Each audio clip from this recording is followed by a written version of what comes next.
I'll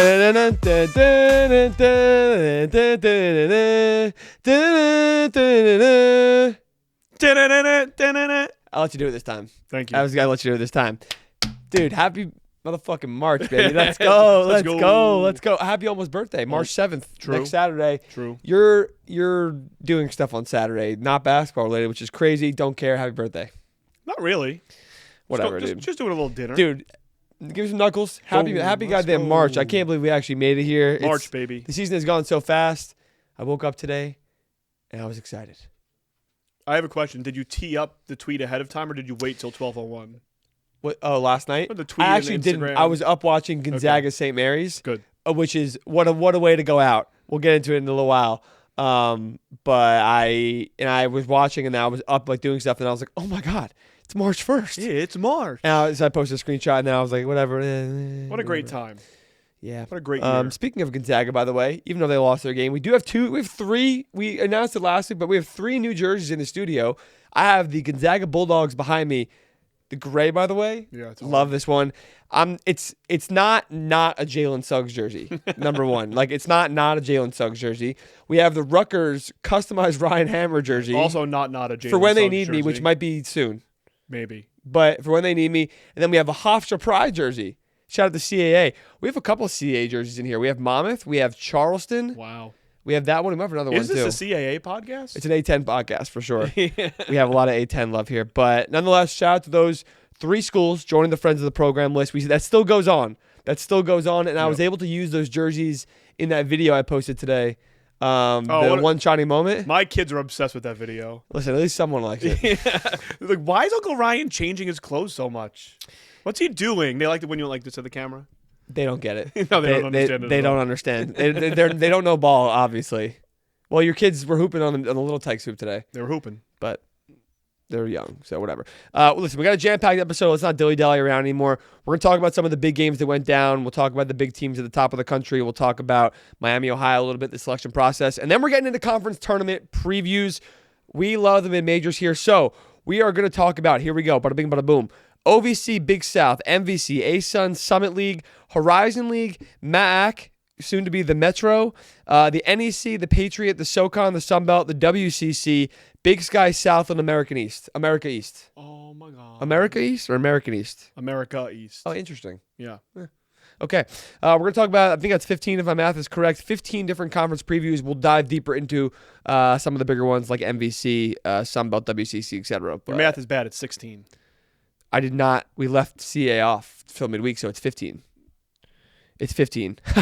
Bozo. You just said CAA. I did not. Anyway. I said it before. No. I was thinking it in my head. Yeah, you saw the chart. We're leaving that till midweek episode. Oh, that's actually a good announcement. I will be doing a midweek episode this week.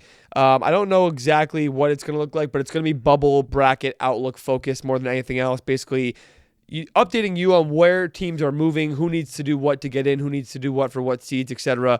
And maybe we'll do some Q&A and whatever in there also. But that will probably come Thursday-ish leading into the weekend. I think I'm going to do that. So people have been asking for it. We went 2 hours last week, and they said we need another episode. I was like, it's 2 hours. But okay, I got you. Ball knowers. I got you. We love our people here. And also, we're going to the Final Four. Woo! We were going anyway. I don't want to talk about it more than we have to. I've talked about this with way too many people about the credential stuff. If you're here, if you're listening, you're not calling me a crybaby. So I'm going to the Final Four. All right, let's just get on with the episode. All right, let's do it. Okay, news and notes. We had a lot to go through. I don't want to overdo it because we have so much content to get through, but there is a lot happening right now. Biggest news, in my opinion, was LJ Kaysen tearing his ACL for Michigan on a hustle play, nonetheless. And that game against Illinois, that's not good. You hear my dog here? Reese crying? Yeah, she's also upset. Oh, she's so not cute. Happy about it. LJ Kaysen tears his ACL. Their backup one guard. He's been in and out of being their 6th or 7th guy, but he's been their best player off the bench and one of their most important players in their team because their guards aren't bad, but in all the strengths and weaknesses on Michigan's team, the guards are the one potential hole or the one potential weakness. So that's really not good. He's been playing really good ball for them, and it's a terrible time. There's no one they can turn to. They're just going to have to rely more on Trey McKinney, Elliot Cadeau, and Amari Burnett, and just kind of hope for the best, I think. Yeah, we've talked a lot about Elliot Cadeau and how much of an X factor he is for this team. Yeah. And how important he is. He's going to be playing 35 lot of minutes. minutes a game. And I would imagine. I think the guy to step up needs to be. I think it needs to be more Namari and Trey. There's not much more you're going to get out of Elliott, in my opinion. But Namari being the leader and Trey being the young dynamic freshman who can do more. I agree, but from a sheer minutes perspective, sure, yeah, there's going to have to. All three of them are just going to play more. Yeah, it's a huge loss. I mean, Kaysen, I don't have my pulse on every single backup point guard in the country, but I imagine he might be the best one. He's very good. I still think it doesn't change the fact that I think they can win the national championship. It only worries me for like when they get to the Final Four or something like that. Like, I don't look at them differently in a sense of they might go out first weekend like that. Whether they can or can't, they are. It's the same thing now that it was 2 weeks ago or a week ago. So agreed. That sucks. Staying in the Big Ten, Braden Smith, 1,000 career assists. Purdue has not been good the last couple of games or last few, but 1,000 assists is insane. He's one of 5 players ever to do that, and he's the most recent one before him was in 2013-14. I forget, at a very small mid-major school in the Northeast somewhere. I forget who it was. But nonetheless, awesome feat for Braden. He's one of the best, you can argue the best playmaker in college basketball in this generation, in history. Like, clearly he's up there. And I love that he did this in 4 years because now with the eligibility, with all these eligibility rules of transfers and COVID years and all these whatnot, a lot of records that have been either threatened or broken have been on 5-year players. Yep. But he did it in 4 years. He did it in 4. Jason Brickman, LIU Brooklyn, by the way. That's what I knew. It was Northeast somewhere. I was like, is it Lehigh, Lafayette? Yeah, I swear in my head. It was LIU. I think he played in a tournament game too. I mean, yeah, Braden's amazing, and I text you about him a lot because Purdue is such a what's the word I'm thinking of? They're such a talked about team. I can't think of the word I'm thinking of right now. Polarizing. Polarizing team. Boom. There ain't nothing polarizing. He's the best. He's one of the best passers I've ever seen. He's crazy. It's actually insane. The accuracy of some of his behind the back stuff or his stuff in transition is insane. He's fantastic. He truly is one of a kind. He gets underappreciated because he hasn't cracked the seal as the leader of the team, and the team being amazing. Like they haven't been amazing without Zach Edey on the team. Correct. So that's unfair to him. So yeah, unfair to him. Congratulations to Braden. Yeah, yes. one of 5, and he will finish. I'm looking at the list now. Can he get to 1? He could get to 2. He's got to get 72 more to jump Bobby Hurley. 72 is definitely doable. Yeah. If they have 2 games left, if they play 2 or 3 Big Ten tournament games, and they could play 3 or 4 in the NCAA tournament, definitely can do that. He's going to jump. He's going to get to 2. He's going to get to 2 for sure. He might break the record. And Bobby Hurley's got 1,076. Ooh, that's crazy. Shout out Bobby Hurley. Shout out Bobby Going to be looking for a job soon. Maybe he can find someone passing the ball around. Miami, Ohio, Miami University, new basketball arena. They almost lost on Friday. The day they announced the arena, that would have been hilarious. I got to be honest. Like, we'll talk with them again in a second, but I would have been like, wow, of course you guys announced it the day of the game. Yeah. But I think it's like a $230-something million arena, and it's been polarizing. Speaking of the word of the day, some of the fans and some students were like, put the money into something else. That's not how college funding works. When there are donations and there are things into athletic facilities or athletic investment, they donate it with the sole purpose of it going towards an arena, say, so they can get the benefits of it also. And that's what they want their money to go towards, the donors. So 1, it's not that simple. 2, Millett Hall needs to be changed. It's not a basketball arena. You're playing with curtains up. This is great. This is what this long term will transcend the school more than that money would in the short term if you put it into other things. You want to know what Millett Hall is probably great for? A graduation. Or a concert. Yeah, or a concert, but not for basketball. The students are so far from the court. Yeah, and there's still a great environment, so I can only imagine what it's going to look like when they have this new environment. Is there a timeline? There's going to be like 7 years? I don't know. 5 years? I don't know what it was. 4 years? I don't know what it was. Anyways, shout out Miami. I saw the renderings. They look really good. Yeah, it looks cool. What an exciting time to be and a Red Hawk fan. Who knows? Maybe Travis Steele takes that contract offer. We'll see. Chad Baker-Mazara, as of like an hour ago, no longer with USC. Someone said, I forget what, Carter Elliott, our boy, let me go, my homie right there. Let me see what he said. I remember I wanted to bring this up. It happened on my car ride here. He said, I'm usually you can't go out like that guy, but this is exactly how you go out if you're Chad Baker-Mazara. Stay true to the brand. I mean, it's March 1st and he's now off the team. They're fighting. They say what you want. They're alive for an at-large bid. They're fighting to get into the tournament, and I wonder what happened. This episode will come out, and the news will come out probably as everyone's listening to this. Sure. Speculating now, I can only imagine what happened. Yeah, at this point of the season, when they're fighting for a bid, it must be something not good. But Must is no bullshit also. But on brand, to say the least. I mean, maybe he files for a hardship year, another extra year. The 36-year-old. He said, I got kicked off. Like, you owe me a severance package. Give me an extra year. 36, right. 26, whatever he is. Last bit of news and notes. D2, Division II basketball. Nova Southeastern. Are you hip to Jim Crutchfield? Through you, yes. He's the reason why IU Indy plays the way they do. Yes. He's one of the best coaches in the history of college basketball on any level. When you look at what he's done, he's been at Nova Southeastern for like 20 years. I had one of their guys, Blaze Vespi, a big TikTok guy, hit me up. You were talking about it, give me all these things. But they are going for their 100th home win in a row on Tuesday. Not bad. 100 home wins in a row. He said it's the second all-time. The third all-time was, I got this, UCLA in the 70s, and they had 98. And then Kentucky also in the 70s is at like 128, I think he said. So Nova Southeastern, that's all of college athletics, college basketball, excuse me. So Nova Southeastern, I think they're the Sharks. They are the Sharks. They're the Sharks. How about a jersey, guys? I'll get one. I'm tapped in with them. Nova Southeastern Sharks going for win number 100 in a row at home. I wanted to share that because we love all levels. We do. And Arcadia lost on the buzzer. I love how you snuck Arcadia into the one-shining moment video multiple times. Was it multiple times? I don't know. I think it was twice. I've read the hoodie. Well, those hoodies are warm-up hoodies. I'm on the squad, baby. Somebody commented it on Twitter, on TikTok too. And like, that guy knows ball. Yeah. Like, if you spot the Arcadia stuff. They blew it to Misericordia I saw. in the conference final. I saw. Also in New Jersey, did you see the TCNJ Montclair State ending? I did not, but I heard about it. At Montclair, TCNJ won at the buzzer also. Yeah. Which is crazy. So shout out TCNJ. Can't shout Arcadia, they lost. But this is about Nova Southeastern. D2, D3, we love that ball. Awesome. All right, let's go roll. This week's home court advantage brought to you by Home Field is a bittersweet one. We go out to Moraga. Moraga? I think it's Moraga. What?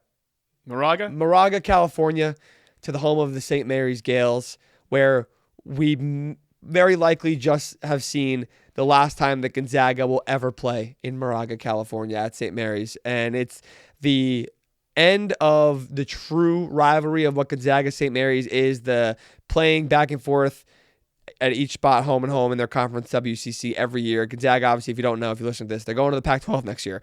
St. Mary's maybe at some point will get a jump to the Pac-12, but my guess is they won't, and they'll be more of a Mountain West team if they ever move, if anything like that, just because Gonzaga, Pac-12 cares about football, but Gonzaga is Gonzaga, and call it what it is. St. Mary's is not Gonzaga. But Moraga, California was absolutely rocking for this game to end the regular season. St. Mary's beat the shit out of them in the second half, especially. It was a massive. This is ironic with the Gonzaga jersey behind me, but massive win for St. Mary's. It was huge. They basically locked themselves into the tournament, but the fans were going crazy. Like, the environment was as good of a mid-major environment as you are going to find. It looked awesome. It's a really tiny arena. It's like the College Hoops 2K arenas where like there's no stands behind the hoops, and it's literally like a really good high school gym in there. Really cool. It is really sad because the amount of times when I was in high school and college and staying up late on Saturday nights to watch those games and then battle in the WCC, especially when Gonzaga was like elite, and St. Mary's has even been a lot better than they are now. There are ample amount of times, and even when I was like 13, 14, I remember, and mom and dad are like, "Gotta go to sleep to this." I'm turning that bitch on. I'm watching late night WCC basketball, baby. Come on now. So, bummer to see it go out, but it was a great way to go out because Gonzaga is the one leaving. So I feel like St. Mary's deserved this on the way out. They are going to play again most likely in the WCC conference tournament final. They both only have to win one game to get there, and we'll talk about that conference in a little while. But nonetheless, Moraga, California, shout out to you. All right, on to the ball talk from the weekend. Before we do conference previews, there were still many games that happened. Yeah, good ones, I'd say. Many big-time games that happened. My biggest takeaway from the weekend was watching the big boys. I call it big ball. Big ball, No pause. Big ball is what is succeeding in college basketball right now because I watched Michigan, Duke, Arizona, and Florida beat the absolute brakes off of really good teams. Michigan over Illinois, Duke over Virginia, Arizona over Kansas in their revenge, and then Florida beat the brakes off of Arkansas at home on College game day. And it got me thinking about the first three for sure, Michigan and Duke, especially after watching them play, and also Arizona. I was like, okay, great. These are by far the three best teams in the country, and no one else is even close. And then Florida played and reminded me that Florida is the fourth team. Can I add a fifth? UConn. UConn beat St. John's by 32, and as your tweet went viral, they didn't score a field goal for the last 18 minutes. Yes. Shout out Big Cat. He shouted me out on his podcast. I feel like I have to shout him out. Shout out. Yeah, and I think I don't know how much he'll appreciate that, me shouting him out right now. Like I appreciated his, but shout out Big Cat and Max for bringing that on. I'm just saying though, like I think you have to add them if you're going to talk about big ball. And no, they don't play big ball teams. Though. They're the big ball. You mean physically big? Like the Warriors got famous by playing small ball in the 2010s. I thought you were just talking about like the best teams. No, so Michigan, Duke, and Arizona are by far the three best teams in the country. Yes, to me, without a doubt, they have proven that all year long. They continue to do that. And Florida plays through their bigs. I understand what you're saying now. So, but I understand the case for UConn without a doubt. They have shown flaws, and Florida had a very rough start to the season. And UConn beat Florida head-to-head, but Florida has been a different team since the break of the new year, and that is a fact. I am not trying to discredit UConn. I understand that people will say, like, oh, like, they're better because they beat them, and they've been better all year long. Whatever, that's fine. And maybe it is the SEC also for Florida. But stylistically, I look at how Michigan, Duke, Arizona, and Florida have played. I call it big ball and how it's succeeding. They're all built the exact same. They have the most dominant front courts in the country, the four most dominant front courts in the entire country, and then it opens up the game for everything else. And then I look at the coaches who are in these four coaches. You have Dusty May, John Shire, Tommy Lloyd, and Todd Golden. Four young, hot, no, I'm just kidding. I remember like the Cliff Kingsbury thing with the Arizona Cardinals. But I think Tommy Lloyd's hot, so it's really up to you. Those are four young, up-and-coming, innovative and very analytical, forward-thinking coaches. And then it got me thinking, so why, and I know all those coaches are very intentional about how they build their rosters, so then it got me thinking, why do they do this? Why are they going after all these bigs? And what's the reason? So I went into analytical study, and I was like, okay, look into the four factors of basketball that have been around for decades at this point. The four factors of basketball, if you don't know, are offensive rebounding, effective field goal percentage, free throw rate, and turnover rate. Those four things apparently equate to the highest level of success in the sport of basketball. So think about if you have an amazing front court and you have multiple centers that are great. It offers versatility, obviously, but you're obviously going to be a great offensive rebounding team. You're going to be bigger and cause more deflections and force more turnovers out of your opponent. You're going to be able to score at a higher and more effective rate because you score at the rim. And when you score at the rim so much, defenses converge, and then you find easy open shooters on the outside. So close twos and threes, that's how you get your effective field goal percentage up. And then what's the other one? A free throw rate. You're bigger than everyone. They're going to foul you. You're going to go to the free throw line a lot. So it's interesting. I don't know. I just thought about it a lot, and it makes a ton of sense, and it makes the guards' life so easy. And now we're seeing, I get what you're saying about UConn, but Michigan, Duke, Arizona, Florida are, to me, the four best teams in the country right now, and that very well could be the Final Four this year. I agree with you. They're the four best teams in the country.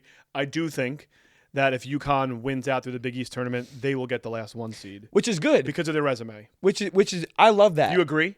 Yes. I think UConn right now is in the driving seat to get the last one seed. If they win out. Especially with the Florida head-to-head. The committee does care about that. Yep. I love that because that means that even if Florida is the fourth best team in the country, and even if these four teams blow to a Final Four like we saw last year, it won't be chalk.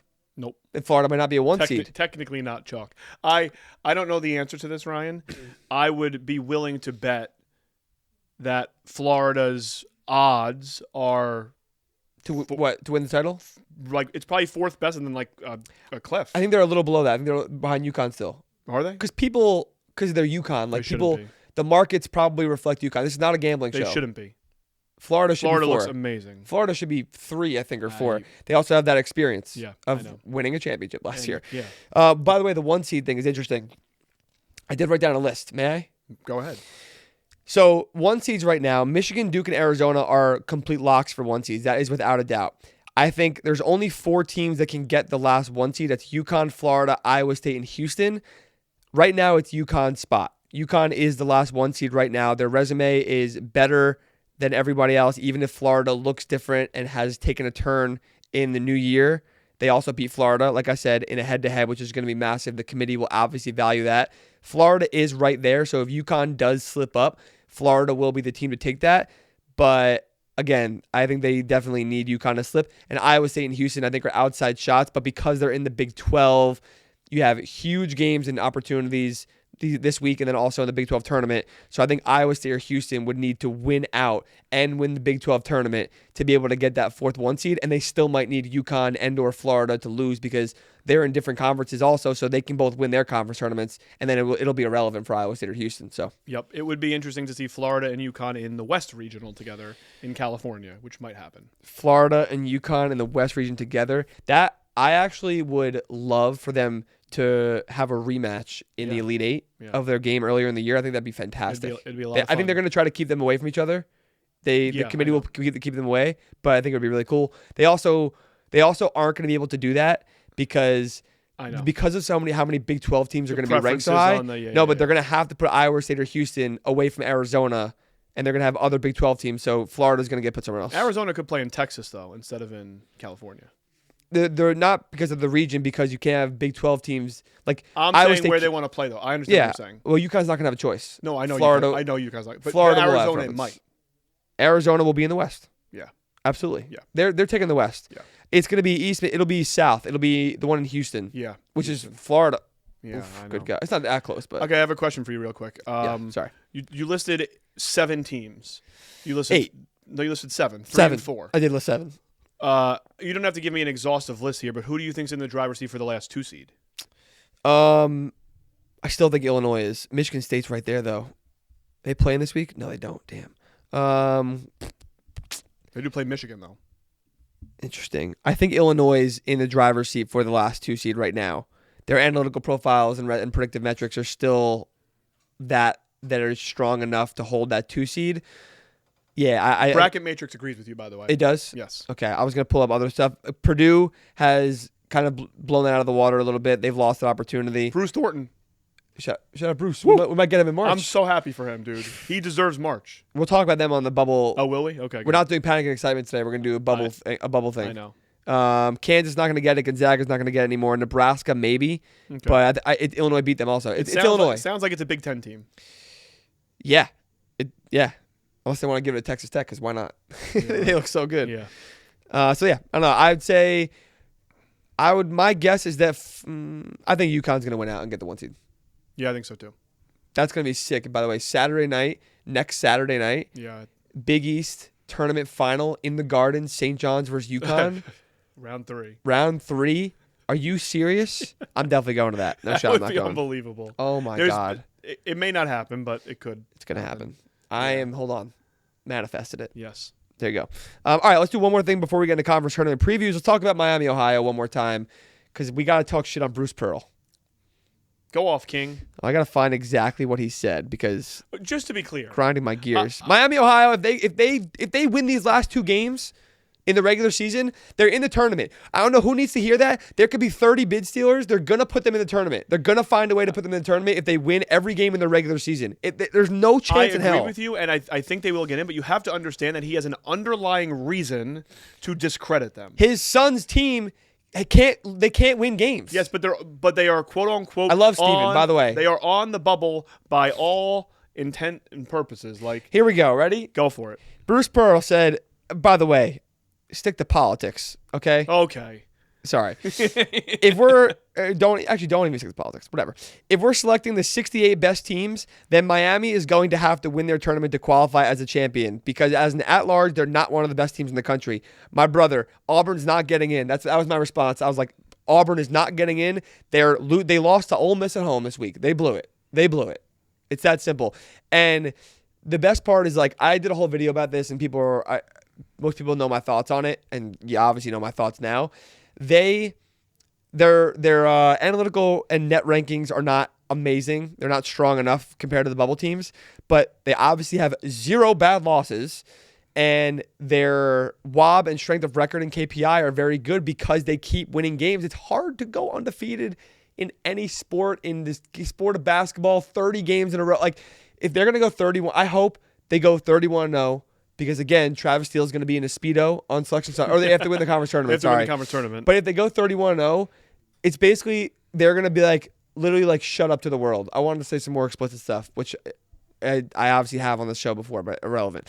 But nonetheless, I just like, it's really frustrating seeing people are either, it's so polarizing. People are either in that like, oh yeah, they deserve to be in the tournament, which they do, or they're like, this team is fraudulent. They're going to lose by 30 in the first round of the tournament. That does not matter. It is literally irrelevant if they lose by 1 million or win by 1 million in the first round of the tournament. Them deserving to be there is the point. Syracuse was a 10 seed, went to the Final Four like a decade ago. I'll never forget this. They did not deserve to be in the tournament, I didn't think, at the time. I remember that being a thing, and they went to the Final Four, and everyone said, oh, well, clearly they did. Those things are not the same thing. Correct. Just because they won games doesn't mean they deserve to be there in the first place. So Bruce Pearl is obviously very biased on this. I love Stephen Pearl. I actually feel bad for him because he was given this entire situation and roster on day 0, basically, and said, go ahead, do something with it. And it's not been pretty. And a lot of the guys are going to transfer. They're going to try to keep a couple of guys. I think Todd's going to be gone and et cetera and whatever. But the Bruce Pearl, like the fact that he's on TNT, that crew is not good, by the way. I'm just going to call it what it is. All right. I don't think they're good. Okay. Look, he's biased. Like, it's really that simple. And all that he probably does is pull up KenPom and say, oh, they're 80, whatever. They're not. Right. They're not good enough to get there. And watch a game. And by analytical standards, he's not wrong. Here's the thing. To me, you don't have to be one of the 68 best teams to be in the tournament. Most deserving. You have to you have to be one of those 68 most deserving, or have one of the 68 quote unquote best resumes. By not losing a single game, you automatically have one of the top 68 best resumes. That was really well said. Thanks, Ryan. You're welcome. And also, if let's say Miami goes 31-0, they lose in the conference tournament. They end up 32-1 to Akron, the best team. Sure. If they say no, you're not in the tournament, that would mean that every single mid-major is going to rest. Is not going to play games. They're not going to play a non-conference. It literally doesn't matter. They're just going to play. It's irrelevant who they play. It does not matter at all. And sure, it matters if you want to like rhythm and if you want to get an 11 seed or 12 or 13. But it doesn't matter as a holistically. It won't matter if you keep them out of the tournament, and it will be a damn shame at this point. The nation, if you're listening to this podcast. And if you think differently, I want you to stop listening. I'm just kidding. Don't stop listening. Keep listening. I want everyone to root for them. The public perception matters, and I genuinely believe that. The selection committee are human beings. I've said this. They have a thing called the eye test that they're allowed to use. The eye test says that Miami should be in the tournament. They've won 29 games in a row. Yeah. Has anyone else done that? They'd be a 2 seed in College Hoops 2K8. Yeah. No, it'd be the overall one. Yeah, it'd be the overall one. It'd be like, okay, you have Miami playing against, I don't know, Radford, and then the next round they're going to play Auburn. Wow, Radford ricochet shot, damn. I used to play with them a lot. I know. I used to play in that game.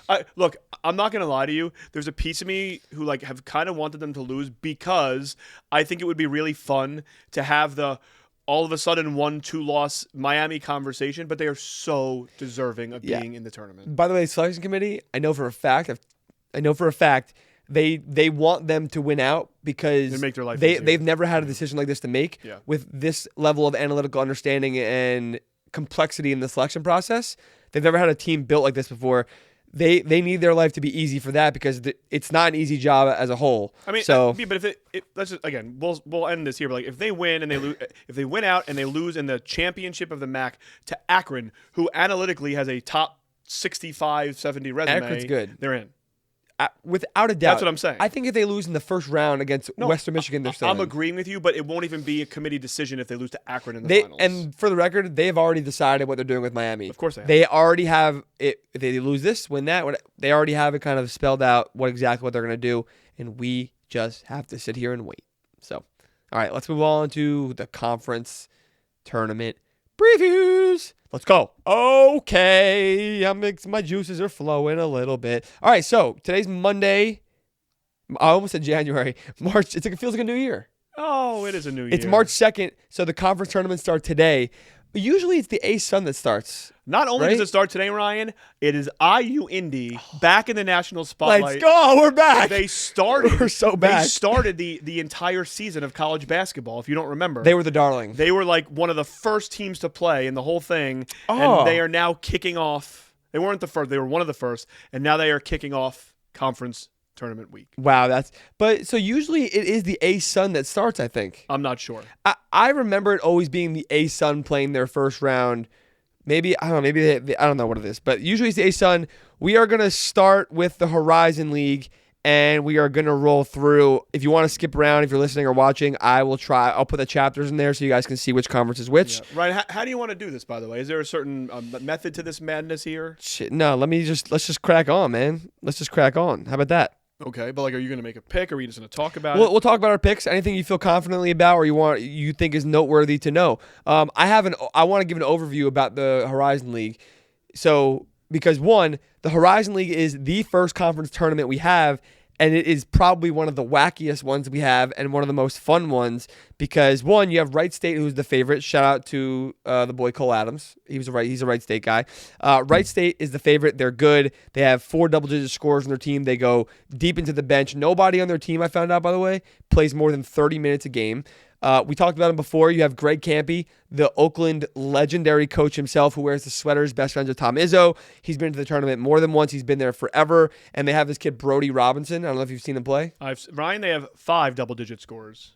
Wright State? Yeah. I thought it was 4. Oakland. Oh, I said Wright State is 4. Well, then you switch to Greg Campy. Yeah. They have 5? They have 5. Wow. What's Brody's stats right now? 17 points a game and 7 assists. I was about to say 17 points a game, 7 assists. Oh, and by the way, he shoots, And how tall is he listed at? Brody Robinson is listed at 5'11". Okay, there we go. That's my boy. 160 soaking wet. Brody Robinson is the absolute guy. He is so much fun to watch. I love him. Obviously, we have IU Indy, you said. Yep. IU Indy playing their blisteringly ridiculous, fast, full court tempo. They have not been good, I will say that. But they're fun to watch. Another coach, Doug Gottlieb, who if you don't watch basketball at all, you didn't see the standings, you would think that they're awful this year by the clips of him and whatever. They have not been bad. That's what I'm saying. They've been good. Yeah. They've not been bad at all. Cleveland State this is fascinating. Ready for this? They started Horizon play 1-7. Then they went on a 5-game win streak and ended up 6-7. And now they've lost their last 7 in a row. So they're 6-14 only in spurts. It feels like they're due. They're due or they're cooked. It's one or the other. I mentioned IU Indy before, and Robert Morris. I actually love Bobby Morris. Bobby Mo. Bobby Morris is my dark horse. They shoot the lights out. They are on, I think it's a 7-game win streak I saw. They were in the tournament last year. Coach Toole is good. Robert Morris is my sleeper, but I think Wright State, the favorite, would be my pick, although Oakland is tantalizing. That is my sleeper pick. Wright State is my pick as well. I think they're really good. They've kind of run the conference all year. And Oakland and Greg Campy. Don't ever doubt Greg Campy. They're the only top 100 offense in the conference. Oakland? Yeah, 5 double-digit scores. I really like them. Wait, IU Indy's not top 100? That's crazy.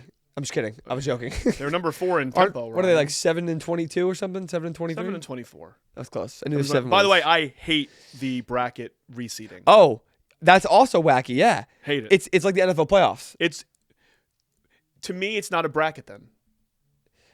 I mean, it is. It doesn't feel bracket. At some point, it's a bracket. Give me a gauntlet instead of this. Give me a Sunbelt style gauntlet instead of this. Well, we're about to get into the Sun Belt in a second. Because I'm just saying, I don't love the reseeding. It is a big advantage to Wright State or to number 2 Robert Morris or what have you, because it just makes sure that they're playing the right teams. If IU Indy wins a couple games, and all of a sudden, it just makes sure that the 1 and 2 seed get there. Yeah, which I understand because it's the same reason as the gauntlet. Yeah, it's the same idea of you want your best team to have the best advantage, but then just make it look like that. Then anyway, I don't know.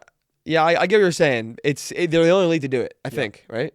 No one else does it. This is the only one with a reseed. Yeah. Yeah, I don't know. It's interesting. The gauntlet one gets the attention, but this one probably should get just anyway. As much. My pick is Wright State. My sleeper team is Oakland. I love Oakland. I have Bobby Morris officially as my sleeper, even though I like Oakland also. Brody Robinson's crazy, dude. He's insane. All right, shall we go on to the Fun Belt? The Fun Belt, baby. So this is this. What's it called? I was about to say bracket. This gauntlet style. This conference, that's what it's called. So, if you don't know about the Fun Belt, they do the WCC style gauntlet where I don't even know how to explain it. There's just like two teams get auto buys to the semifinals, and then two teams get auto buys to the quarterfinals, and then before that, it's basically like this big trickle down gauntlet where if you're in last, you have to win 6 games in 6 days, I think it is. Right. One of the top 2 seeds, you literally have to win 2 games and you're in the tournament. So the way it's set up this year, this is crazy. Troy is the only 12-win team. They got the first seed. And then after that, there are 1, 2, 3, 4, 5, 6 teams tied at 11-7 for second place. There was a whole debacle on like Friday and Saturday of all the bracketologists and like T3 and everybody trying to figure out what the tiebreakers were. Nobody could do it. No one got it right. Literally no one got it right, but I love the effort. And the best part is that the Sun Belt released the bracket, no explanation. They got to it later on, but they like everyone was doing work and trying to figure out like, oh my God, who gets this seed? And they're like, Arkansas State's the 7, deal with it. Yeah, but imagine being in the Sun Belt Conference war room. I can imagine. But realistically, it's probably just like 2 people. Yeah. And they're just like, holy shit, what are we supposed to do? We have to figure this out. So, nonetheless, we had, what did I say, 6 teams, right? Or 7? It was a 6-way tie for second place. 6-way tie for second place. So, that means that Arkansas State, who is 11-7, has to win 5 games in 5 days to get to the NCAA tournament. Also, Marshall, 11-7, has to win 2 games to get to the NCAA tournament. By the way, Arkansas State, again, analytically, the Best highest ranked team in Ken Palm. They're great. And they have to win, what was it, 4 games now or 5 games to win the conference? They have to win 5 games in 5 days. Yeah, it's going to be. By the way, they are my dark horse. Because of their seeding, I did not make them my dark horse. That was the issue. It's too many games. But like if the tempo they play. But seed wise, if they win 2 games, they have completed the dark horse. I don't disagree with you, and the tempo they play at is perfect for winning a couple games in a row, but not 5 to me. Yeah, I will say for them, for their sake, they are kind of screwed by the seeding. They're 7-1 in their last 8 games. Their only loss in that 8-game span was an overtime loss versus South Alabama. They have 20 wins. Like you said, they're the number 1 analytical team in the conference. They play fast. They shoot a lot. They rebound really, really well. I don't like winning 5 games in 5 days is crazy. NC State did that or almost did that. I think they did 4 a couple years ago, but it's an anomaly. So they were my dark horse. Although I do like Texas State also 7-1 in their last 8. They have a really good freshman, DJ Hall. This is fascinating. Texas State is dead last in the country in 3-point attempt rate. They do not shoot threes. True? They shoot under 20 a game. Ryan, Texas State is in what conference next year? Go. Pac-12. Let's go. Gonzaga and Texas State. Yes. How about that for you? That's Who's your pick to win? My pick is going to be Troy. Okay. Because of the gauntlet style bracket, they have to win 2 games to win the conference. And I still think that they are the best team in the conference. They're aggressive. They can score. They're athletic. And they have a great coach. I love Scott Cross. He got them to the tournament last year. And again, last year they went to the tournament. They've also played a ridiculously tough schedule. And they played it very well in the non-conference slate. And I think that built adversity in them very, very well. And Scott Cross is very intentional about that. And it's going to help them in the postseason when you get to tough new environments. So I'll put all that together. I took Troy. So did I, Ryan. Can I go back to what you said earlier about big ball? Big ball. Because that is exactly what Troy does. By the way, they have the 2 best out-of-conference wins in the whole conference. They beat San Diego State. And Akron. That's right. And they almost beat USC in triple overtime. Yeah, almost did. Crazy. They work through their bigs. They play really slow. They're good. Victor Valdez, really good. Barcelona goalkeeper. Yes. Go on. Yes, him too.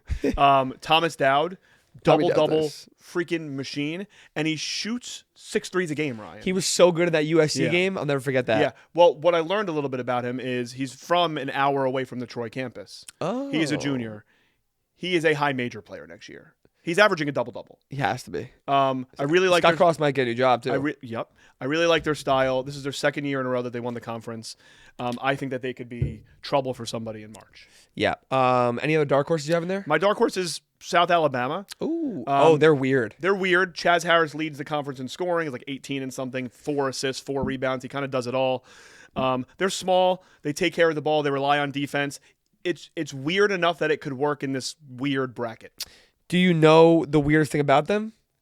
They like that their acronym is USA.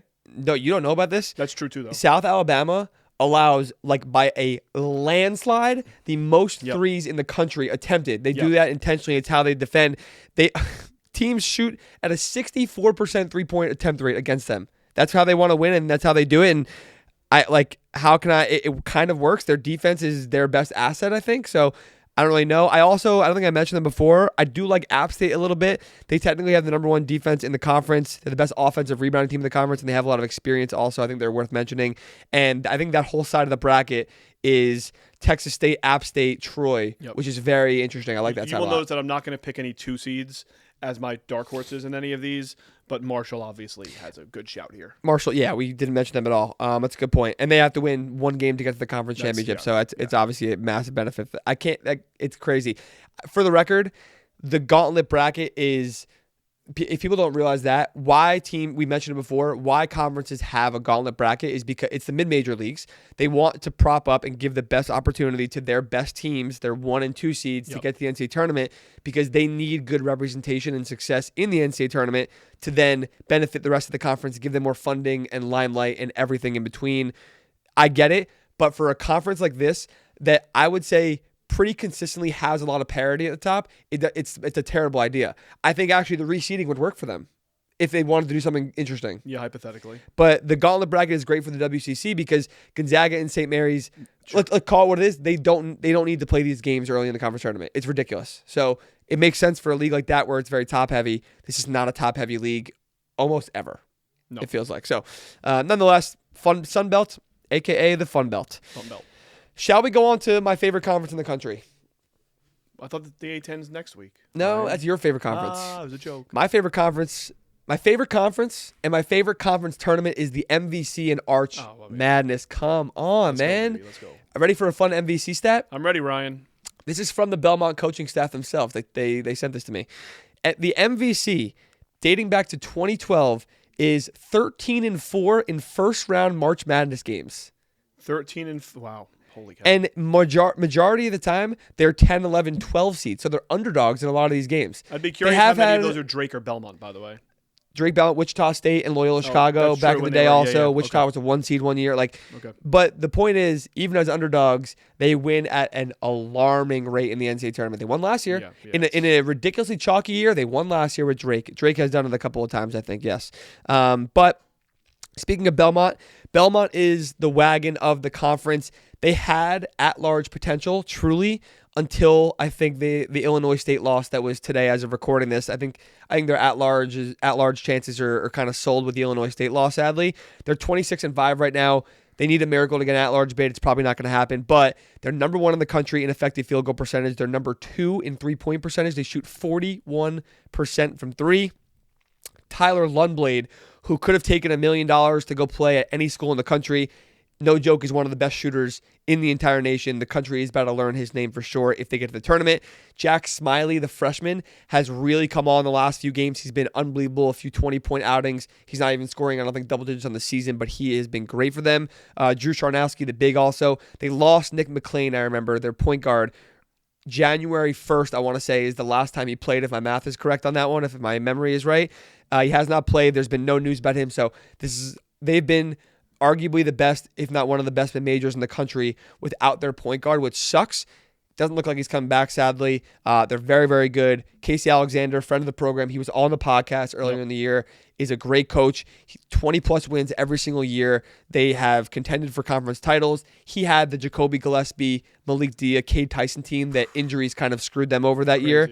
But the MVC is tough to win, this is the best team in the conference for sure. I'm typing away because the bracket's not technically done yet, and I'm trying to find it. I think Bradley is the 2 seed. I told you earlier. Yes, Bradley 2. Illinois State 3. I think they're 4. Oh, someone said that they're 3. I'm not sure. I'm trying to find it. Okay, go on. But what I was going to say is, like, Belmont is a wagon's a good word. They're the wagon. They're the favorite. I think they're both of our picks to win the conference tournament. If I had to take Belmont or the field, I would take the field because the conference is so good. Yes. But if I'm making a pick for one team, I'm going to pick Belmont. Yes, I agree with you. But the best player in the conference is Jaquan Johnson. Oh, without a doubt.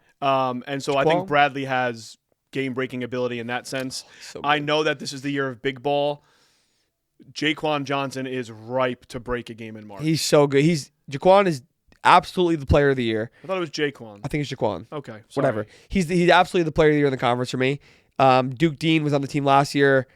They were very good last year. People don't remember Bradley. They lost to Drake, to that Bennett's third Drake team in the conference tournament final. They were like 28-9. I think they were the quality of an, or 28-9, something like that.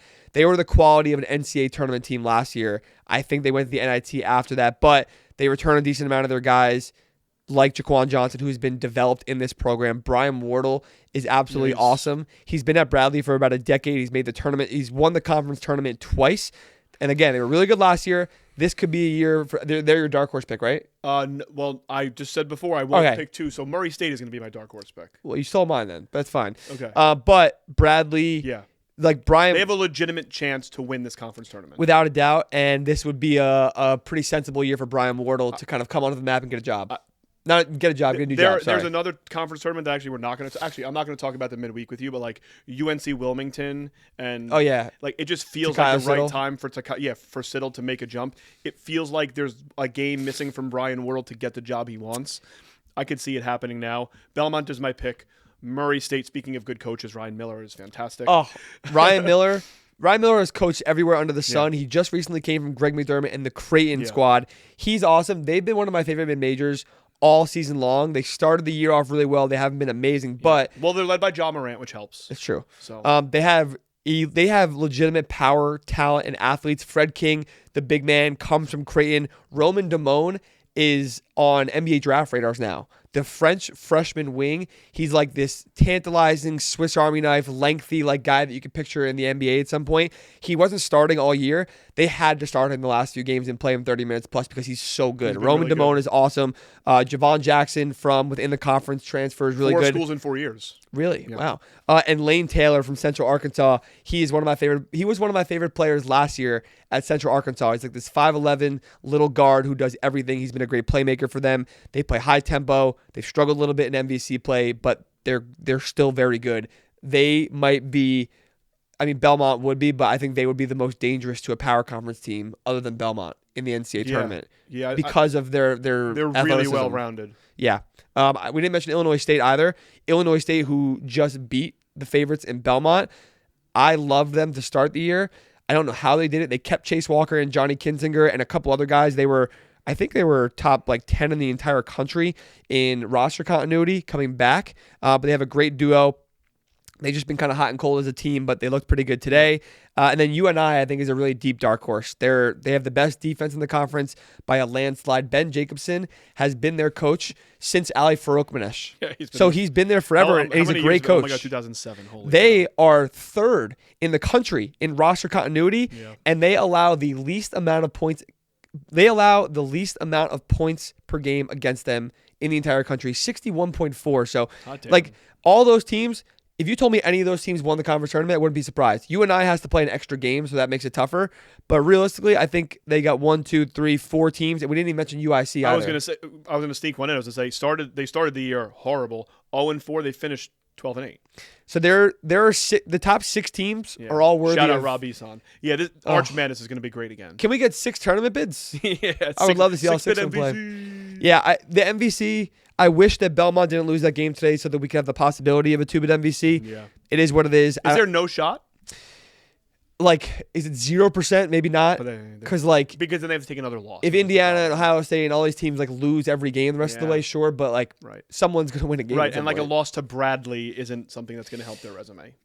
Or it's not going to help them. Right, okay. And it's not going to. They would have to lose on like a crazy buzzer beater in the conference tournament final that they just like discredit. Yeah, and they're like whatever. Nonetheless. The MVC is amazing. Arch Madness. Okay, mentioned them before. We talked about WCC a lot with St. Mary's and Gonzaga. Let's go to the WCC. The usual WCC gauntlet-style bracket, and it is the usual gauntlet with Gonzaga and St. Mary's at the 1 and 2. All they have to do is win one game to meet each other for a third time this year in the WCC finals. I love dark horses. I love little Cinderella runs. We've seen it in that tournament before. It's fun, but the end of the WCC as we know it, I think Gonzaga and St. Mary's rubber match is what we want. I think you're right. But hold on. A little bit different this year. Well, let's talk about those two teams first, I think. Okay. Because Gonzaga and St. Mary's, I think people have kind of pushed under the rug again like they normally do. To be fair, they're not as great and elite as they have been in the last 5 or 6 years at their peaks. But right now, Gonzaga around a 3 or 4 seed, St. Mary's around 8 or 9. They're absolutely both going to be in the NCAA tournament. They're both locks for sure. again, people think they're a waste of time. I don't fully agree. I think people are discrediting Gonzaga, obviously for the Portland loss, which I think it was a gloss over. It just happened. They split with St. Mary's, which is splitting with St. Mary's, not the end of the world. They do that very often, even when Gonzaga is great. And people still go back to the Michigan game. Michigan beats everybody by 40 at this point. So I don't know. It's not really that. That one is not fair at this point. Yeah, exactly. So it sucks without Braden Huff.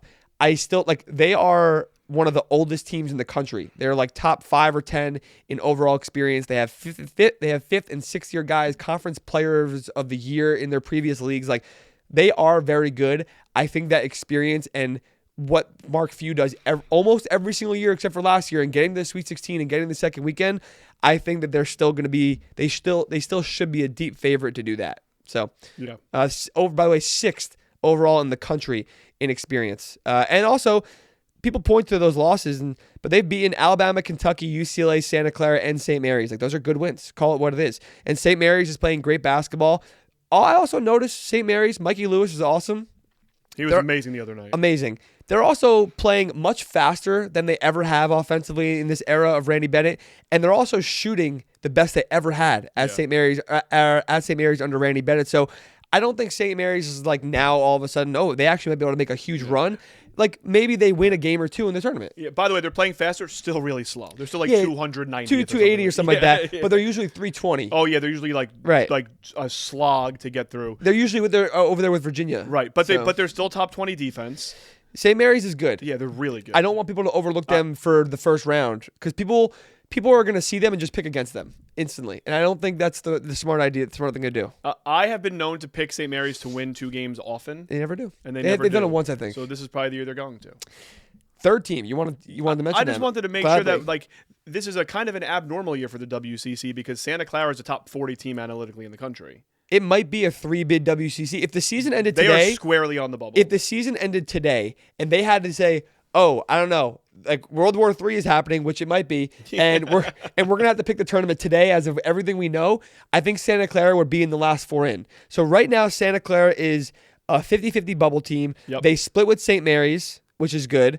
They're big. They're athletic. Yep. They create tons of deflections defensively. They have a better rated offense right now than Gonzaga. Alan Graves, one of the most underrated freshmen and one of the most underrated players in the entire country. I swear he is the Jalen Williams and Brandon Pajemski next Santa Clara NBA player. You heard that. The deep NBA draft people know that. Alan Graves is awesome. He was a redshirt freshman in play last year. This like big guard type of player who can rebound and defend really well and can play make and can shoot it. Reminds me a lot of what they tried to do with Jalen Williams when he was at Santa Clara. He will probably not be at Santa Clara next year. He'll probably be in the NBA. That's my point. You think he's going to leave this year? I think he's going to test waters and it's going to go well. Nice. So right now, their last 4 in. The problem is that, they obviously need to win 1 game. And it's going to be St. Mary's. No, they're on the St. Mary's side. On the St. Mary's so side. They obviously need to win their first game. Pacific, Seattle's not bad, but they're going to be playing Pacific or Seattle likely. They need to be Pacific or Seattle, obviously. Otherwise, they're going to be out. Yep. The problem is going to be projecting it with no bid stealers. They might slip in if they lose to St. Mary's, but something is going to happen, and other teams will jump over them by like Ohio State beating a Big Ten team or something. So I think they're going to have to beat St. Mary's. Otherwise, they're going to be playing in the NIT. And if they beat St. Mary's at that point, they're playing in the conference tournament final. So I want them. I'm not rooting actively against St. Mary's. I want the Santa Clara to be in. Yeah, I would like all 3 teams to be in. I think that their athleticism, big ball, could be a problem versus some power teams that aren't comfortable with that. It almost feels wrong to pick them as a sleeper because, like I said, they're so analytically above everybody else below them. But they're the 3 seed. And it's going to win the conference tournament, they got to beat St. Mary's and Gonzaga likely. So they are also my sleeper pick here. Yeah, they're my sleeper pick. Gotta shout out our boys, the Dons. And Pacific, by the way, has been interesting. I've watched a couple of Pacific games. Seattle has tickled my fancy earlier on in the year. It's a really good conference. Loyola Marymount's top 150. They're the 10 seed. Yeah. It's a really good conference. The WCC is going to survive without Gonzaga. Yes. It'll be different, but it will survive for sure. All right, let's go on. Can we stop on the MAAC real fast? The MAAC. The MAAC? The Metro. The Metro. Because I think Merrimack is worth a conversation on their own right now in the MAAC. They are the type of 15 or 16 seed that you get excited about. And I will explain to you. They have a great coach in Joe Gallo. Talk dirty to me, baby. Joe Gallo. Joe Gallo. He's year 7. He's won 3 conference championships. They have a wildly unique defensive system. It is very similar to the Syracuse 2-3 zone from the 2000s. There's a couple of different intricacies, but it's derived from the same kind of system. It's a 2-3 zone that looks like a 4-1. So people call it a 4-1, but it's really a 2-3.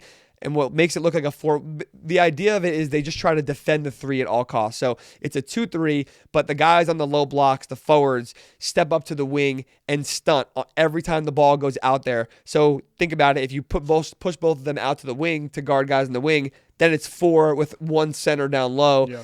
And then when the 2 and the guards on top kind of rotate, they bump them down, but they bump to the corner. They don't bump back to the block. So they stay outside. They want the ball to just be under pressure on the perimeter, or you try to force it inside, and they'll even dump their center into the corner and rotate. It's a really unique defensive system that power teams and most teams aren't looking at. That's what like St. Peter's did when they went on that tournament run. They also have Kavere Kennedy. He's a freshman from Philly. He's averaging 18, 4, and 4. That is and he's insanely tough. Like that is absolutely ridiculous. He will not be playing there next year, I imagine. Also, but one more thing, also they're a small school from the Northeast that most of America has never heard of. I think that's probably their biggest strength. FDU much? I'm just saying. I really like Merrimack. Excuse me. I mean, I've said this to you before. I feel like we know Joe Gallo. I had a buddy named Joe Gallo. We had a Joe Gallo who lived around the corner from us. Yeah, me and Joe Gallo we went on the corner of Oxford and Roxbury. If you know, you know. Oh yeah, Joe Gallo. The Gallo family. Joe Gallo. Joe? It's Joe you Gallo. Don't know Joe? It's Joe Gallo. Yeah, Joe Gallo. You know who else is Joe Gallo? Impractical Jokers. Also Joe Gallo. Joe Gallo. Also Joe Gallo. I have a quick Joe Gallo question for you. Yeah. Where do you think he's coaching next year? You know what would be crazy? It won't be there. Can we say it at the same time? Syracuse? I was going to say Providence. Would be funnier. Oh, Providence, I think, is probably Syracuse? what it is. Syracuse. I only say Syracuse because it's too big of a jump. Yeah, but if they brought back the classic Syracuse zone, yeah. Oh my God, Joe Gallo and Eric Devendorf, and I think Providence is the great call. It might be too big of a jump. Speaking of Syracuse, my sleeper in that league is Siena, Jerry McNamara. I love Jerry McNamara. Mine's Marist. Ready for this? Good team. Weird stat about them, Marist, the Foxes? Yes, Red Foxes. Gavin Doty's really good for them. I've been watching him all year, but they have the best offense in the conference, but the worst three-point shooting in the conference. Siena. So they're very intentional about scoring inside, and they're very good at it. Very interesting. Siena's my sleeper. Oh, McNamara. Devendorf, McNamara is the same thing. Joe Gallo. Hey, Joe Gallo. Hey, let me call my buddy Joe Gallo. Yeah, I think Merrimack has the makings of potential Cinderella. They probably, like, a power team with any kind of size will abuse them inside. By the way, this like Siena, Marist, St. Peter's are all good. There's no guarantee they win this conference tournament. No, it's not. It's not easy. They have the best player and the best system, and they're the best team. Yep. And they got Joe Gallo. I'll call my Uncle Tony. Come hit you over the head with a rook, with a fucking rook. All right, where have we not gone yet? Let's go. Let's stop in the Big South. Ooh, the Big South. Let's stop in the Big South real fast. Where am I? Here we go. Oh, I forgot about High Point. High Point. I was going to say there's a glaring favorite here. I mentioned Wagon before about Belmont. Yeah. High Point is a wagon in the Big South. With the resources and investment they have had into their basketball program, they will not be in the Big South for long. That's my prediction. No. If you've seen the campus or anything that happens on that campus, it is a country club in North Carolina. Like, if you have not seen it, I think it's in High Point, North Carolina. Yes, it is in High Point. It is a literal country club. There are pools everywhere. I assume it is exactly what you see out of a movie when you see a college. Like some Troy Bolton High School Musical type shit. Yes. Something like that. Pretty much. Like, that's pretty much what I'm expecting. They're the best team in the conference. They're better than they were in either of the years under Allen Huss. I was going to say they're the clear favorite in the tournament. They're 27-4 right now, 15-1 in conference, on an 11-game win streak. Yeah. They're third in the nation in scoring at 90.7 a game. They're first in the nation in steals per game. They're 36 in experience. Everybody else is a dark horse in this conference because they're such a wagon in this league. Even though Winthrop and a couple of them are good. You know Winthrop. Winthrop they won 12 straight games.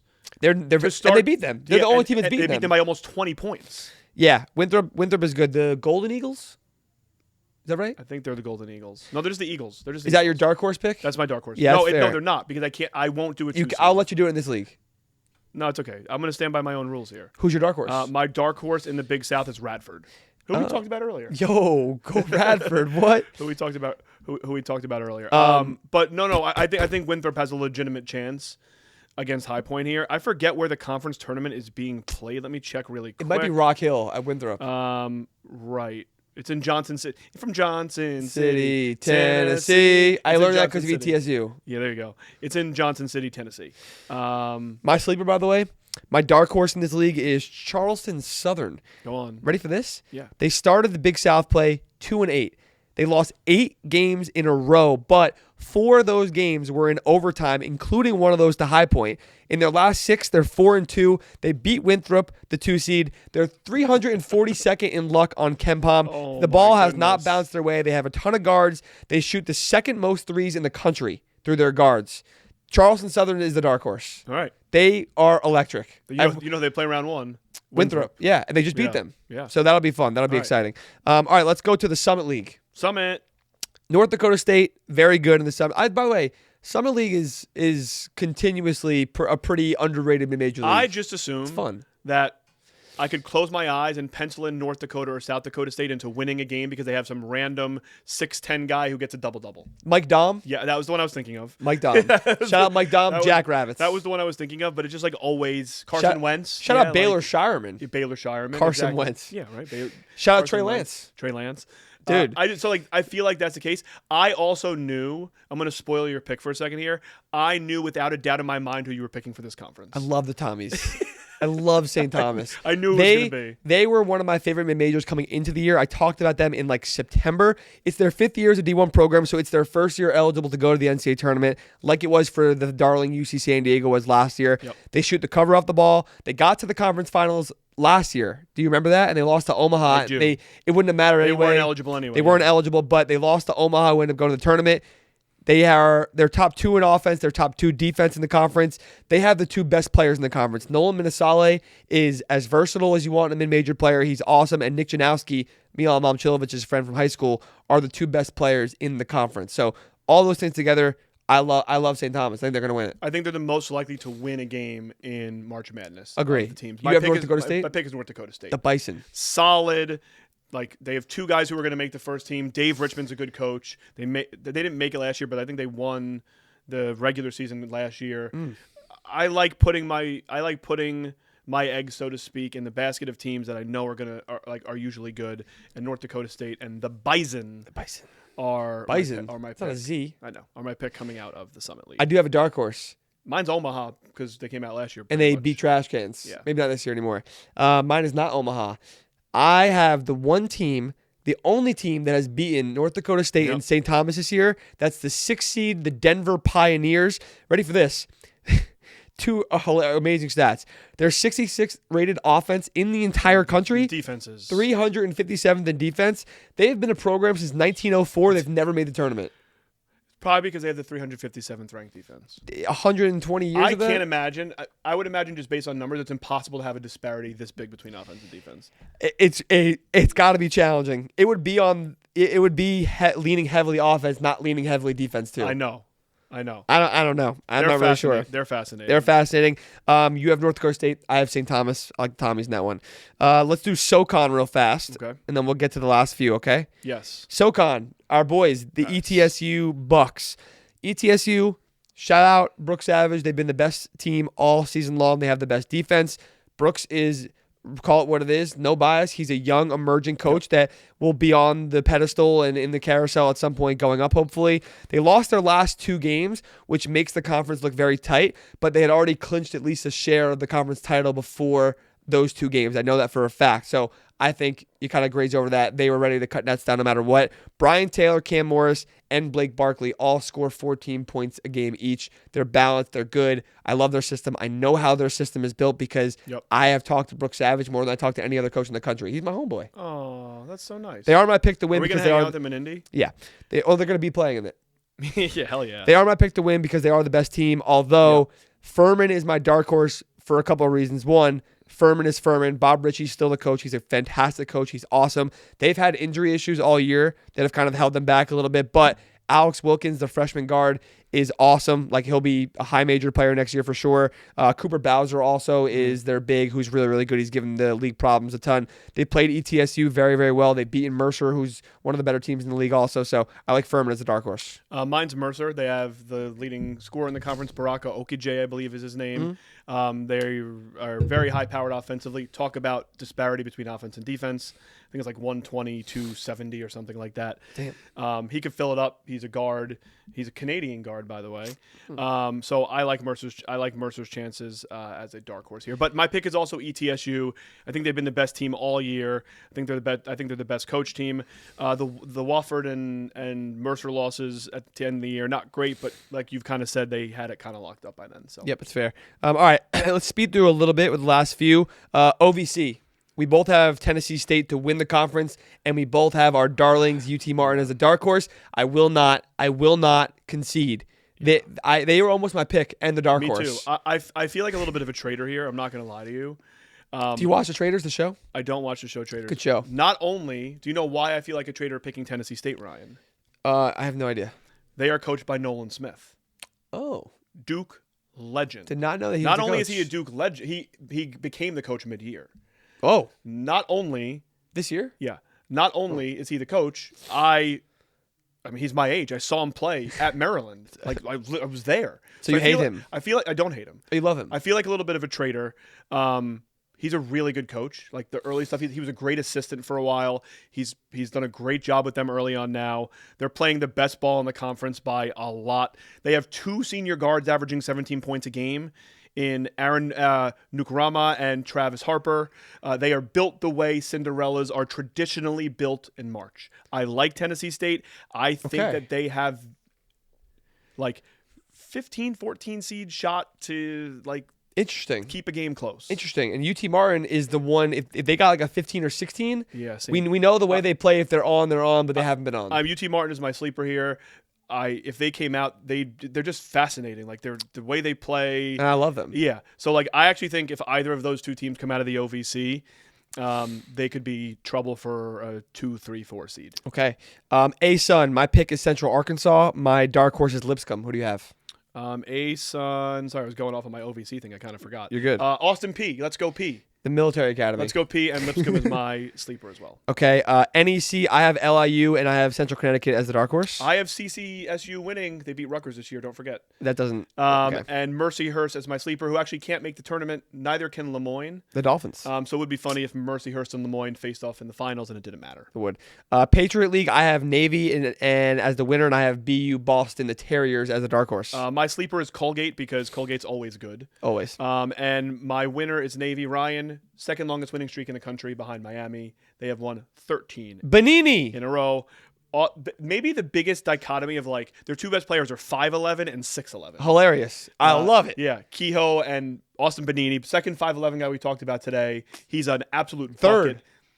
Yes, third. He's an absolute bucket. Evan, find the clip from episode 1 or 2. Yeah, Austin Benini, man. I've been talking about Austin Benini all year, so I can't get off Navy now. All right, let's do the last 3 real fast. Big Sky, I have Northern Colorado and Eastern Washington as my title pick and dark horse. I have Portland State. I love Northern Colorado is my sleeper. I love that you picked them to win. I love them. Yeah. I think they're going to win. Southland, I have McNeese, and then I have UT Rio Grande Valley as the dark horse. I have McNeese and New Orleans as my sleeper, but I was really, really close to Stephen F. Austin winning. Okay. America East, I have UMBC and I have NJIT as the dark horse. I also have NJIT as my dark horse. Shout out Grant Billmeyer, and Vermont as my winner. Okay.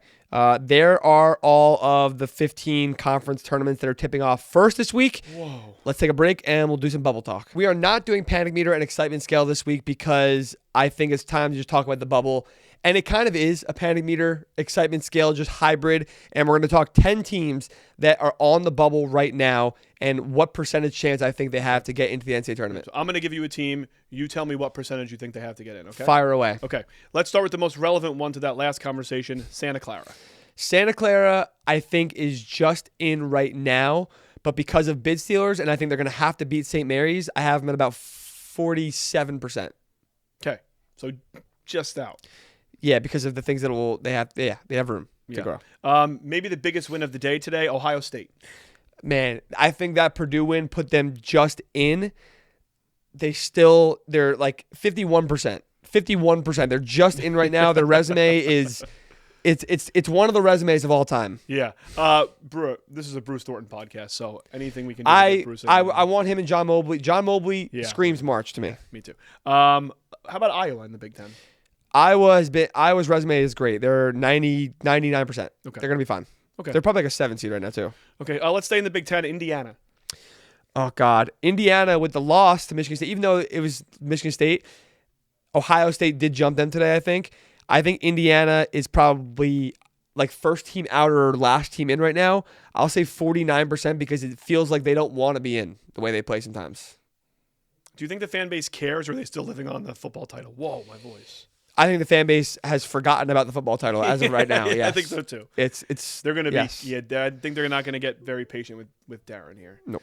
What about UCF? What are the more fascinating teams? Shout out UCF, friend of the program. Yeah. By the way, little secret: we almost had Johnny Dawkins on the show today. I didn't even tell you that. Johnny Dawkins, the coach? No, I know who he is. Like this, you can tell me that. Yeah, I almost had him on the show today. We couldn't do work timing out, but shout out UCF. They're good. They have some big wins now. 95%. They're fine. Speaking of awesome coaches, give me NC State. Oh boy, they have been hitting a wall. They're a headache. They're in right now still. They're probably around like a 10 seed. So they have a little bit of room. Their analytical profiles are going to keep them in the tournament. I'll give them like 81%. They're going to be fine, but good God. You never know what team you're going to get. You never on know. A given day from them. Can they call DJ Burns back? I really wish. Okay. How about Mizzou? Mizzou's had some massive wins. If you remember, we did the SEC preseason thing. I was very high on them. You were. They looked very not good, but now they look good. And they're low-key a little bit of a dark horse to watch coming out of the SEC, I think. I have Mizzou at about like 80, we'll call it 81% also. I think they're right neck and neck with NC State. Okay. What about TCU? I feel like a team who every year nobody talks about them and they just sneak their way on in. They're always like an 8 or 9 seed, I feel like. Every year. Shout out Eddie Lampkin also. The Jamie Dixon special, 8-9 seed. They probably won't be 8 or 9 unless they have some big wins now coming up. But because of how much I know the committee values big wins, I'll put them at like 58% because they lost in New Orleans. They have a couple of weird losses on their resume, but they have such massive wins, better than basically any other bubble team. So I think as long as they don't lose the next few games, they should be fine. So 57%. All right, Ryan, talk Auburn to me. Should be 0. But I'll say because of how honestly bad the bubble is, because most of these teams that we're talking about are in right now, I'll say 43%. Do you really believe it should be 0? I believe that there should be a requirement to have a maximum of losses or a minimum of a certain amount of wins. And Auburn right now is 15-14. Could you imagine if they finished the regular season? Who are they playing the regular season? LSU and Bama. Okay. At Bama. Let's say they lose to Bama, beat LSU. They're 16-15. Yeah, and they would have lost like 8 of 10. And then let's say they win one SEC tournament game and lose one. If they're 17-16 and make the NCAA tournament, and that's probably what they're meant to go right now, projected to go, that's diabolical. You cannot be within that many games of 500. It's ridiculous. I don't care if analytically they are better than Miami, Ohio, or whatever. This kind of team does not deserve to be in the NCAA tournament. That being said, I know that they still have a chance. So I'll say 43% chance of getting in should be 0. Okay. Last one, Ryan. One of my favorite coaches in the country. Team that's made a lot of noise recently. Eric Olin and New Mexico. Oh, love Eric Olin. Yeah. They are fascinating. They are fun. Their resume is funky to me. A lot of people consensusly have them just in. Them beating San Diego State, the head-to-head is massive because San Diego State's just on the outside right now and has taken a little bit of a hit. I'll give New Mexico what did I give Santa Clara before? 47. I'll give New Mexico a 48 because I think it's going to be easier for them to do the work they need to in the Mountain West tournament than it will be for Santa Clara just to beat St. Mary's. They could win the conference at Utah State on Saturday. Oh, that game's going to be crazy. Yeah. Wow. But no Cal students. That was a fun segment. That was sick. Well, yeah, it should have been the home field. Yeah, we've already done them before. And I was there. I've given them. Anyway, that's the 10. Should we recap it really quick? I have a list here, I think. No, it's okay. We're good. Okay. People listen, they can go back. Go back if you want. You're fine. You want to do it really quick. From top to bottom. Iowa 99%, UCF 95%, NC State 81%, Mizzou 81%, Santa Clara 47%, TCU 57%, Ohio State 51%, Indiana 49, Auburn should be 0, but 43, and New Mexico 49. 40, I think it said 48, 49, whatever, same thing. Okay. Interesting. All right, let's do schedule and then Q&A and we're out of here, okay? Let's do it. The schedule, your homework is going to look a little different right now. This is basically finals. Actually, this is finals because March Madness, everyone watches. Yeah. Finals start this week. Finals are starting now. There is no sicko schedule because all the sickos are playing conference tournaments for the most part. I'm going to let you start for the first time ever on this homework segment. I want you to tell me when the conference tournaments start this week, and then we'll do the big games after that. Great. I love it. Today, Monday, Horizon League. Love it. Tomorrow, Tuesday, Sunbelt and Patriot League. Wednesday, OVC, Big South, Atlantic Sun, Summit, and NEC all tip off. Sounds like I need multiple screens on Wednesday. Wednesday is going to be a quad box day. Thursday, Arch Madness and the MVC, the MAAC, and the WCC. Absolute scenes. Some heavy hitters on Thursday and Friday are the days that, like, as those tournaments start to progress more too. There's going to be a lot. SoCon and the CAA on Friday. Saturday is the Big Sky in the America East. Sunday is the Southland. Ryan, there will be 5 tickets punched to March Madness this week. That was good. I'm so excited. And then there's also some power games going on too. Let's talk about them. Monday, Duke at NC State, Iowa State at Arizona. That is a fascinating big Monday. Tuesday, you have Clemson, North Carolina, Toledo against Miami, BYU, Cincy, which I put on there. I don't know why, honestly, now that I look at it. And then Nebraska, UCLA is a great game. UCLA on the bubble. I'll be there. Oh, you will be there. I will be there. Wait, you got tickets? You're going? I'm confirmed. Dude, let's go. I forgot to tell you that before. Oh, yeah, let's go. Shout out home field. Shout out home field. I'm really excited to see Paulie. I might be able to. I'm going to make some calls on the Nebraska side, too. Right, I have some, whatever. Wednesday, Miami, Florida versus SMU. Thursday, you have Michigan versus Iowa. Friday, VCU, Dayton. By the way, VCU still in contention for Nat Large bid, which is crazy. They have no Q1 wins right now. VCU, Dayton on Friday. St. John's, Seton Hall, and Miami, Ohio at Ohio. And then Saturday, you got Virginia Tech, UVA, Arkansas, Missouri, Vanderbilt, Tennessee, Louisville, Miami, Florida. I'm taking that game out. Florida, Kentucky, Wisconsin, Purdue, New Mexico, Utah State, Indiana, Ohio State. That is literally a win and you're in game. It's actually that simple. Win and you're in, lose and you don't deserve to be in. They should be revoked and kicked in the tournament. UNC Duke rematch on Saturday. Auburn, Alabama, Texas Tech, BYU. And then Sunday, Iowa, Nebraska, and Michigan State, Michigan to end the regular season. Oh my God, it's going to be a good week of basketball. I'm excited. Oh my God. We got a few Q&As. Let's do that and let's get out of here. Okay. Ryan, Q&A number 1's from our girl, Dr. Chelsea Wallace. Roll Tide roll. Roll Tide roll. Roll Tide roll. Better to exit a conference tournament early for rest or want to win and play to the end? I assume that means you don't win it. Yeah, like if you want to lose in the semis or right. Sure. Generally speaking, it's not good to lose earlier. That sounds stupid, like obvious, but I get the point of the question. Historically, also, no team I don't know if you know this. No team has ever won a national championship after losing their first conference tournament game. I did know this. So playing with your foot anywhere off the gas is a bad idea. I think of that in general in the month of March because you need momentum, you need rhythm. Teams like Iowa, when they lost to Richmond that one year, they clean through their conference tournament and then they look awful when they get to the NCAA tournament. Shit happens. You don't want to ease off the gas. It's not good to rest. I think maybe in hindsight, you think it helps you after a tournament run in the NCAA tournament, fine. But going into it, it's never like we can use the rest. It's never like that ever. I agree. I think at the end of the day, it's like, oh, we got rest, but you never want to lose the first one. Exactly. Second one, third one. Yeah. Exactly. Whatever. All right. Blake Dinwiddie asked, what conference tournaments, Ryan, are you most excited about? Ooh, that's a great question. Can you give me like a stack rank here? Yeah, I can give you a few. Number 1 for sure is the MVC and Arch Madness.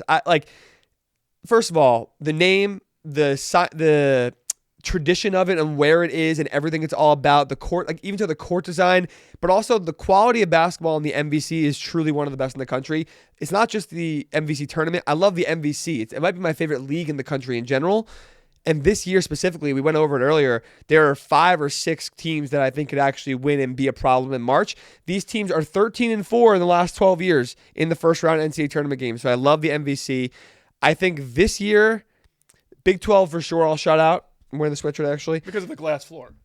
So a lot of reasons. The Big 12 is the best conference in the country. It's got the best top tier in the country. Also, they have the glass floor. DJ Khaled's going to be there, and the food. Oh yeah, we didn't talk about it. They have one food item selling in the concession stands for representing every single team. So all those things together, the basketball and the fun, I have turned a corner. Remember I said last week or 2 weeks ago, they're going to be there for basketball, not for all this bullshit. I've turned a corner. It's kind of worse. I love it. Yeah, they made. You know what? I said no to going. I kind of want to go. He made it a show. He promised you. Shout out, Brett Yormark. That's fair. The Sun Belt, the Fun Belt, I think is definitely number 3 this year because they have the gauntlet style bracket and they have 6 different 11 and 7 teams sporadically spread throughout different buys, which is just absolutely chaotic. So it feels like any of those top 7 seeds can win. The A10 is a favorite here. I feel like just in general, just because of the teams and the quality. I want to go so bad. Yeah, and the types of teams that also are in the A10. Where is it? It's in Brooklyn. No, somewhere else is here, I think. Are you sure? Damn. No, it's not A10 Charlotte. tournament. I think it's Carolina somewhere. Oh man, that's a real bummer. I thought it was in Brooklyn again. I got so excited. No, I would go otherwise. Dang, homie, that stinks. Where is it? It's in Pittsburgh. You're right. Pittsburgh. Ew. Sorry. Whoa! Do you watch the Pit? Wow! No, I don't. Good show. I'm not a medical. That was guy. 4. 5. I'll say this year MAAC because of Miami and also how good Akron is. Yep. There are also other good teams, Buffalo, etc. But Miami, we have to just be tapped in. And honorable mention to the Big West. Oh. UC Irvine, UC San Diego, and Hawaii. I love the Big West. Shout out Hawaii. I love the Big West. What I mean. Oh, and I love late night basketball. What have I been saying for weeks? That whoever wins the Big West is going to win a tournament game. That's what I've been saying for weeks. Okay, I we'll stand see. by it. Those are my 5 favorite. Oh, great. That's awesome. I love that. I think that was 6, but that's okay. 6. You're right. Okay, last question, Ryan. Relt cut. Oh, I saw it. Real T cut. Oh, this is the worst. Okay. Sorry, that's my boy Tom. It was a bad you know him too. Bad copy paste job by me. Where will you be, Ryan, the first 2 weekends of the NCAA tournament? First weekend of the tournament, you can sorry for cussing, find me in this house about 10 feet that way. I'll be here. Yeah, we're going to be 10 feet that way. So it's funny. People ask me all the time, like, oh, you going to this site, whatever. Even Mr. Warlock of the NCAA was like, oh, like, do you need credentials to whatever, like other places too? I said, no, first weekend, I'm not going anywhere. I refuse. There's too much going on that when you're at the first weekend games are very fun. If you want to go to them, absolutely go. If you want to watch your team, especially 100%. Doing what I do, it's my job and my livelihood. I cannot pay attention to everything what's going on. You can't miss a moment. And I have to do videos and all this stuff. The first weekend is an at-home weekend for sure. DoorDash, etc., whatever. I am sponsored by DoorDash, actually. People don't know that yet. We're doing an ad, but whatever. Doesn't matter. I spend enough money with them that I feel like I should. Exactly. Don't worry. I got it covered. Don't worry. Good. And then second weekend, it depends. I'm dancing around the idea of going to DC or Chicago. This is news to me. Yeah.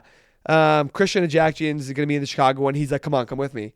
And I was like, damn, Chicago. that does sound fun. Midwest Regional. That's going to be Michigan. The Sweet 16 and the Elite 8 are good to go to because the games don't really overlap that much. It's going to be Michigan and the Duke in the East.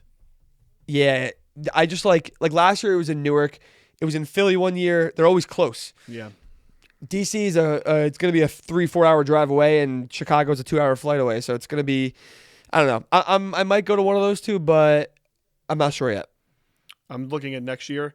You're not going to be oh no, actually I was wrong about that. Next year, the Garden. Oh, I was at the East Regional. I was at FAU Kansas State Elite 8 game at the Garden. Nice. Well, it'll be perfect when Maryland makes the Elite 8 next year. We'll be there. Wait, woof. I went to say yikes and also woof, and I did not. Listen, that's March. Today's Monday, releasing this episode. We'll do another one, or I'll do another one at least on Thursday this week. I think it's going to be. Appreciate y'all for being here. I'm so happy we're here. Truly grateful for everyone being here. In. I'm just a happy guy these days, man. Lock in, like, subscribe, follow. I don't give a shit what you do. Don't even bother. I've been thinking we should say that up top instead of at the end. I don't care. The people are naturally going to do it if they want to. I'm done trying to force them to do it. I'm done with that shit. And it's a classic, like, oh, hey, YouTube, like, make sure to subscribe if you like the video. If you're here at the end, you're subscribed. Yeah. You are absolutely subscribed. That's what we just said at the beginning.